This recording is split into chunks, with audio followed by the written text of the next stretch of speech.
तो आज जो डिजीज कंडीशन पढ़ेंगे वो है सीजर या फिर इपिलेप्सी भी देखेंगे, जो कि न्यूरोलॉजिकल डिसऑर्डर आप सभी ने देखा कि सारे डिजीज कंडीशन कवर हो चुके हैं। सीजर जो है एक लास्ट बचा हुआ था, तो देखते हैं। बेसिकली सीजर को हम लोग हिंदी में मिर्गी बोलते हैं। क्या बोलते हैं? मिर्गी। क्या होता है कि पहले बहुत सारे जगहों पे ऐसा मिथ था, ऐसा मानना था कि अगर किसी को मिर्गी आती है तो इसका मतलब है कि उसके ऊपर भूत आ गया, या फिर कोई वशीकरण शक्ति है, या फिर कोई ब्लैक मैजिक किया गया है, कोई जादू टोना है। ठीक है।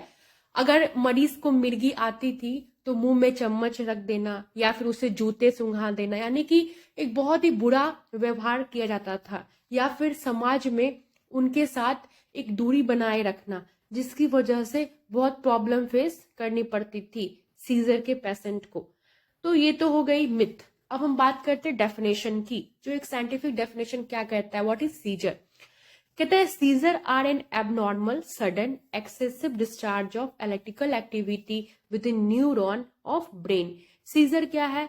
एबनॉर्मल है, मतलब कि सीजर एबनॉर्मल है और अचानक से जो इलेक्ट्रिकल एक्टिविटी है, हमारा जो ब्रेन है, ब्रेन में क्या है? न्यूरॉन्स है। ब्रेन में क्या होता है? न्यूरॉन्स होता है।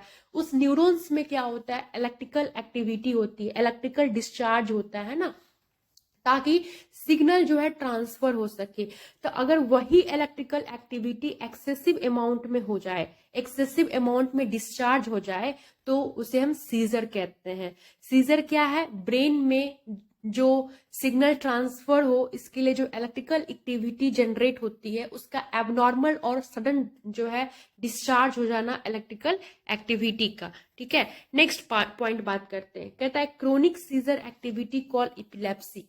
Chronic in the sense long period of time, long period of time.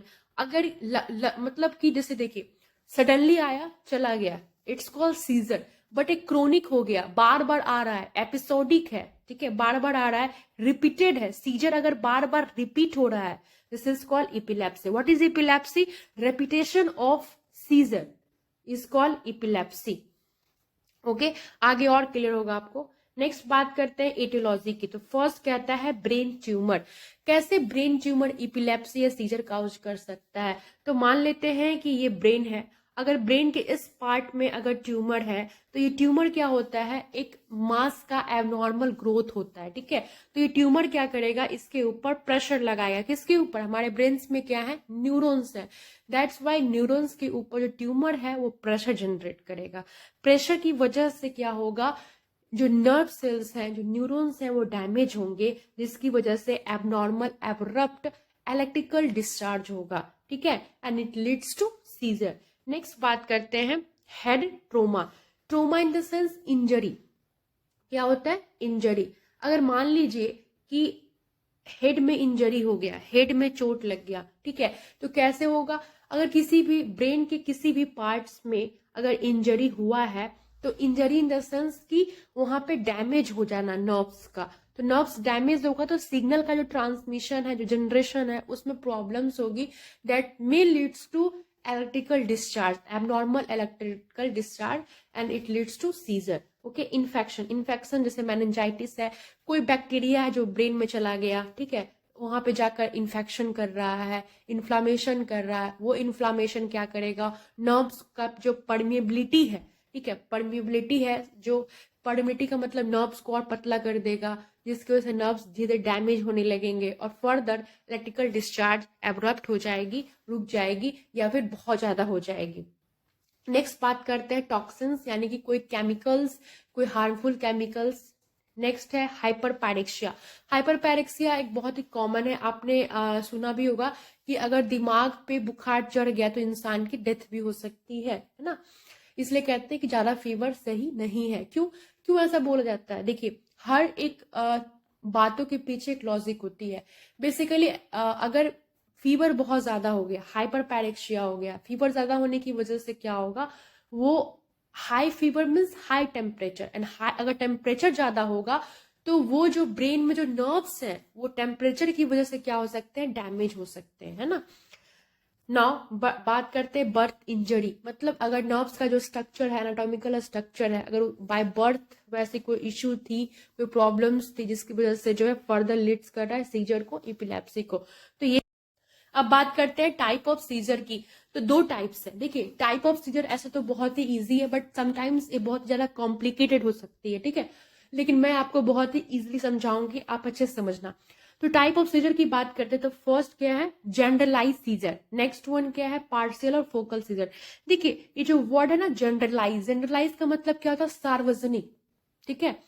और पार्शियल और फोकल का मतलब क्या होता है, पार्शियल का मतलब होता है सम पार्ट। पार्शियल का मतलब क्या कहते हो, जब भी पार्शियल वर्ड आता है इसका मतलब नॉट कंप्लीटली, क्या बोलते हैं, नॉट कंप्लीटली, मतलब संपूर्ण रूप से नहीं। फोकल का मतलब किसी एक पॉइंट पे, focal means what, focal means किसी एक पॉइंट पे।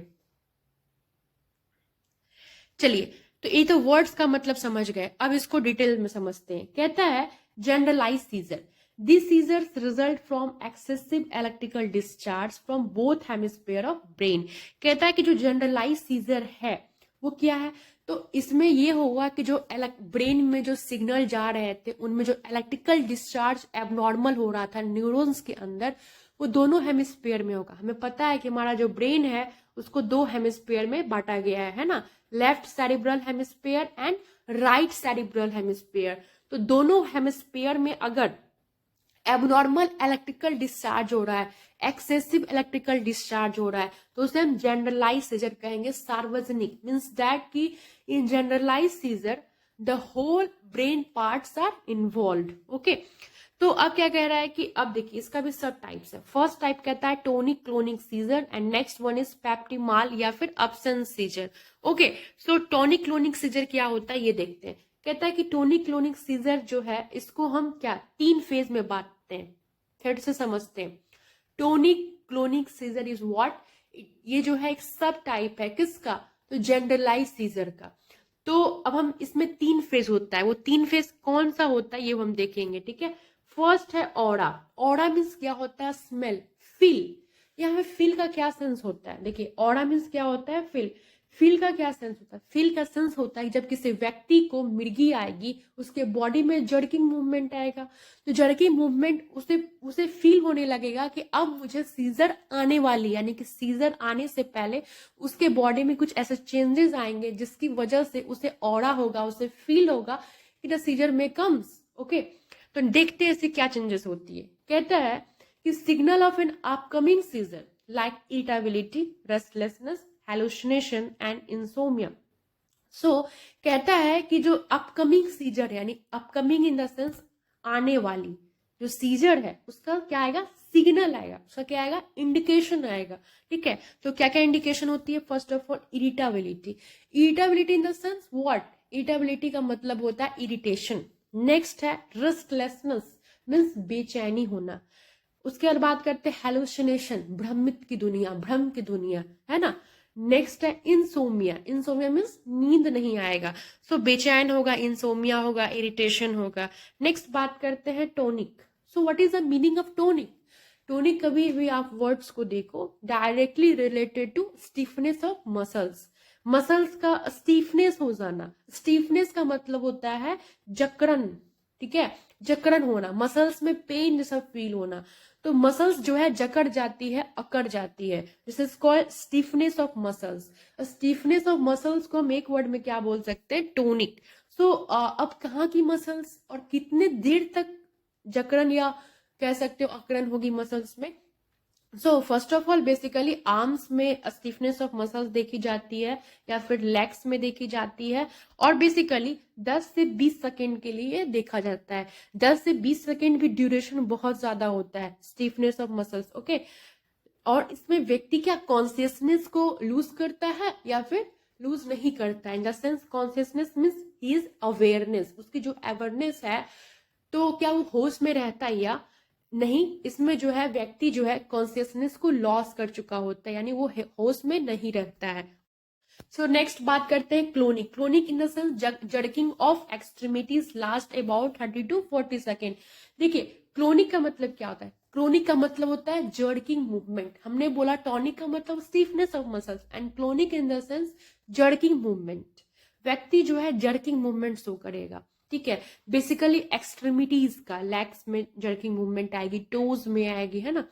और बेसिकली जो जर्किंग मूवमेंट हो कितना ड्यूरेशन होगा, तो 30 से 40 सेकेंड इसका ड्यूरेशन हो सकता है। तो हमने टोनिक क्लोनिक सीजर समझ लिया, किसका पार्ट था, तो जनरलाइज सीजर का था, ठीक है। नेक्स्ट जो पार्ट है वो है पेप्टिमल सीजर, अब्सेंस सीजर। बड़ा अजीब सी बात है कि इसे हम अब्सेंस सीजर क्यों बोलते हैं ना, why it is called absence seizure. Absence seizure इसलिए बोलते हैं क्योंकि क्या होता है कि बेसिकली देखा जाता है कि जो जब सीजर आती है तो इंसान के बॉडी में, मरीज के बॉडी में एक जर्किंग मूवमेंट शो करती है, एक मूवमेंट शो करता है। बट इस सीजर में क्या होगा, अब्सेंस होगा jerking movement, that's why it is called absence seizure और पेप्टिमल सीजर। चलिए, कहता है कि brief period of alter consciousness lasting 5 to 30 second usual in child. कहता है ये जो अब्सेंस सीजर है बेसिकली बच्चों में होती है। किसमें होती है, चाइल्डहुड में होती है, बाल अवस्था में होती है। और क्या इसमें जो कॉन्शियसनेस है वो अल्टर्ड होती है, तो यस, कॉन्शियसनेस अल्टर्ड होती है, लेकिन कितने टाइम ड्यूरेशन है, तो 5 to 30 सेकेंड के, यानी 5 से लेके 30, 5 to 30 सेकेंड के लिए ये जो बच्चों में होती है, 5 to 30 सेकेंड के लिए क्या होती है, जो कॉन्शियसनेस है वो अल्टर्ड हो जाती है। बात करते हैं कि कॉन्शियसनेस यानी इन द सेंस अवेयरनेस, ठीक है। अवेयरनेस जो है वो क्या अल्टरेशन हो रही है, क्या उसमें चेंजिंग आ रही है, ये हम देखेंगे। कहता है कि the patient shows a blank facial expression that may be followed by movements such as repeated eye blinking or rolling and lip smacking। अब देखते हैं, कहता है कि जो मरीज है वो ब्लैंक फेशियल एक्सप्रेशन शो करेगा। Blank facial expression means there is a no facial expression, absence of facial expression. ऐसे व्यक्ति उसके सामने आप दुख की बात करो, सुख की बात करो, दे शो सेम रिएक्शन। आइदर आप उनसे कुछ भी बात करो, ठीक है, वो सेम, अगर स्माइल करते स्माइल ही पास आउट करते रह जाएंगे, है ना। बहुत सैड हैं तो सैड ही पोज में रहेंगे। This is called blank facial expression. एक बहुत ही अच्छा आप ऐसे समझ सकते हो कि मान लीजिए आप कोई मूवी देख रहे हो, है ना, और आपने वीडियो को पॉज किया थोड़े टाइम के लिए, तो मूवीज में जब आप पॉज कर रहे थे, जिस पोजीशन में व्यक्ति खड़ा था, जो वो फेशियल एक्सप्रेशन शो कर रहा था मूवीज में, ठीक है, वो जब पॉज के टाइम में वो वैसा ही फेशियल एक्सप्रेशन कंटिन्यू रहेगा जब तक उस मूवी को आप ऑन नहीं करते हो, है ना। तो आप ऐसे बोल सकते हो कि एकदम से पेशेंट जो है फ्रीज हो जाता है, इन द सेंस उसकी जो फेशियल एक्सप्रेशन है वो फ्रीज हो जाती है ना। और एक चीज और आप नोटिस कर सकते हो कि जो आई है, आई जो है लगातार ब्लिंक करने लगेगा, कंटिन्यूअस जो है, या रिपीटली जो है आई ब्लिंकिंग होगी, या फिर आंख का जो है आई बॉल है वो रोल करने लगेगा, ठीक है, कंटिन्यूअस आई रोलिंग होगी, आई ब्लिंकिंग होगी। लिप स्मैकिंग क्या होता है, बेसिकली लिप स्मैकिंग का मतलब होता है repeated opening and closing of mouth. Repeated opening and closing of mouth in the sense लगातार मुंह का खोलना और मुंह को बंद करना, this is called lip smacking. So generalise seizure क्या होता है, यहाँ पे कंप्लीट होता है। अब हम क्या देखेंगे, पार्शियल सीजर को देखेंगे। सो पार्शियल सीजर की बात करते हैं। फर्स्ट ऑफ ऑल कहते हैं पार्शियल का मतलब मैंने पहले ही समझाया था, पार्शियल मीन्स नॉट कंप्लीटली, संपूर्ण रूप से नहीं। यहाँ पे संपूर्ण रूप से कहने का मतलब हुआ कि the whole parts of the brain is not included. पूरा जो ब्रेन होगा ना वो इंक्लूडेड नहीं होगा, कुछ पार्ट, ब्रेन का कुछ पार्ट कुछ पॉइंट पे जो है एबनॉर्मल इलेक्ट्रिकल डिस्चार्ज हो रहा होगा, जिसकी वजह से सीजर जनरेट हो रही है। ओके, देखते हैं। इट बिगिंस विथ फोकल और local discharge in one part of brain. कहता है कि ब्रेन का किसी एक हिस्से में, ठीक है, either left hemisphere, either left cerebral hemisphere और राइट सेरिब्रल हेमिस्फीयर, उसमें क्या होगा, डिस्चार्ज देखने को मिलेगा। बेसिकली फोकल और लोकल जो वर्ड है ना वो किसी एक पार्टिकुलर जो एरिया होता है उसके लिए यूज किया जाता है, दैट्स वाई यहाँ पे यूज किया गया फोकल और लोकल। अब देखिए, इस जो पार्शियल सीजर होती है उसकी भी दो टाइप्स है। फर्स्ट है simple partial and next one है what, complex partial. Simple partial क्या होता है? सिंपल पार्शियल में क्या होता है कि मरीज जो है, मरीज को सीजर आ रही है, ठीक है, लेकिन वो जागा हुआ है। अवेकन मीन्स जागा हुआ, उठा हुआ होना। सो व्हाट इज जागा हुआ, उठा हुआ? इन द सेंस कि ही इज कॉन्शियस, व्यक्ति जो है कॉन्शियस है, he is awaring to her और हिज इन्वायरमेंट, वो अपने इन्वायरमेंट के प्रति अवेयर है, जो भी चीजें वहां पे चल रही है उसे सब कुछ समझ में आ रहा है, ठीक है। This is called simple partial. तो क्या सिंपल पार्शियल्स में हम कह सकते हैं कि व्यक्ति का जो कॉन्शियसनेस है वो चला गया है या फिर है? नहीं, व्यक्ति का कॉन्शियसनेस लॉस नहीं होता है। This is called simple partial. Next बात करते हैं कॉम्प्लेक्स पार्शियल में, ठीक है। कॉम्प्लेक्स पार्शियल देखने से पहले एक चीज और नोटिस करेंगे, जो सिंपल पार्शियल होता है उसमें जो है सैकिंग मूवमेंट देखने को मिलती है।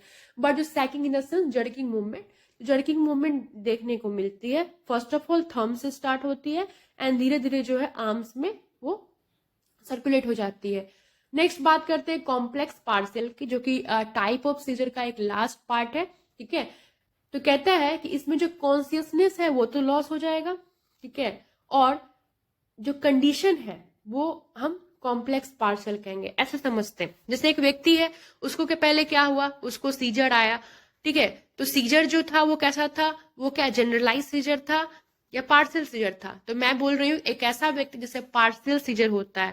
पार्शियल सीजर में भी कौन सा, तो सिंप्लेक्स में रख रही हूँ, ठीक है। मान लीजिए उसको पार्शियल सीजर आया, फर्स्ट ऑफ ऑल सीजर आया, उसने क्या किया, ड्यूरेशन कुछ था, मान लीजिए 10 सेकेंड 15 सेकेंड, वो कॉन्शियस था, बट ड्यूरेशन बढ़ने की वजह से क्या हुआ कि वो टॉलरेट नहीं कर पा रहा है जर्किंग मूवमेंट को, और धीरे धीरे क्या हो रहा है कि वो व्हाट, ही और सी लूजेस हिज कॉन्शियसनेस, उसने अपनी अवेयरनेस को खो दिया, क्योंकि कंटिन्यूअस जो है जर्किंग मूवमेंट हो रही है, he can not tolerate, right, that's why. तो अब वही सीजर क्या हो जाएगा, कॉम्प्लेक्स हो जाएगा। अगर कॉन्शियस है, दिस इज कॉल्ड सिंपल, ठीक है।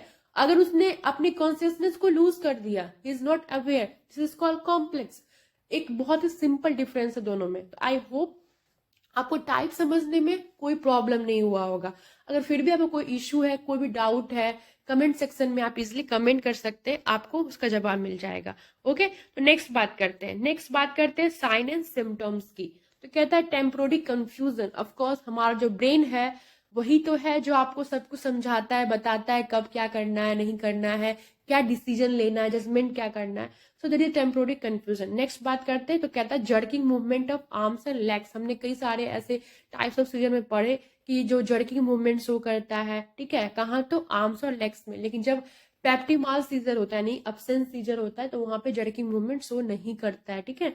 नेक्स्ट बात करते हैं डिजीनेस, बेचैनी होगी, हेडेक होगा, विजुअल चेंजेस होंगे। क्यों विजुअल चेंजेस होंगे? ब्रेन में सीजर आ रहा है, बॉडी में जर्किंग मूवमेंट हो रहा है, देन हमें देखने में क्यों इश्यू होगी? इसलिए होगी कि हमारा जो आई का जो ऑप्टिक नर्व्स है वो ब्रेन में है, ठीक है।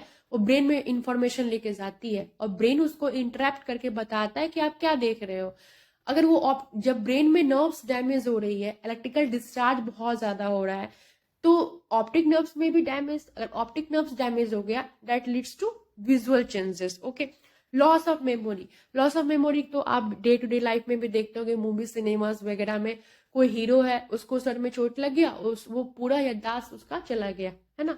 यानी कि ब्रेन में अगर कोई इश्यू हो रही, कोई चोट लग गया, कोई चोट इन द सेंस हमने पढ़ा था हेड इंजरी, हेड इंजरी होगा तो क्या होगा, सीजर आएगी, है ना, that leads to loss of memory and seizure. Involuntary changes in body movement, function, sensation, behaviour, यानी कि उसकी जो बिहेवियर है वो चेंज हो जाएगी, उसकी पर्सनालिटी, उसका एटीट्यूड, वो सब चेंज हो जाएगा। क्योंकि देखिए सीजर जब आने वाला होता है, तो हमने पढ़ा था कि बहुत ज्यादा इरिटेशन होता है। नेक्स्ट बात करते हैं सेंसेशन। जैसे कि सीजर आने से पहले या फिर सीजर आ गया तो क्या हुआ कि उसका जो टेस्ट है, जो हम स्मेल कर, जैसे कि खट्टा है, तीखा है ना, मीठा है, साल्ट है, सॉल्टी है, स्वीटी है, जो भी है, तो वो जो है फील नहीं कर पाएगा वो मरीज, ठीक है। तो इसको कहते हैं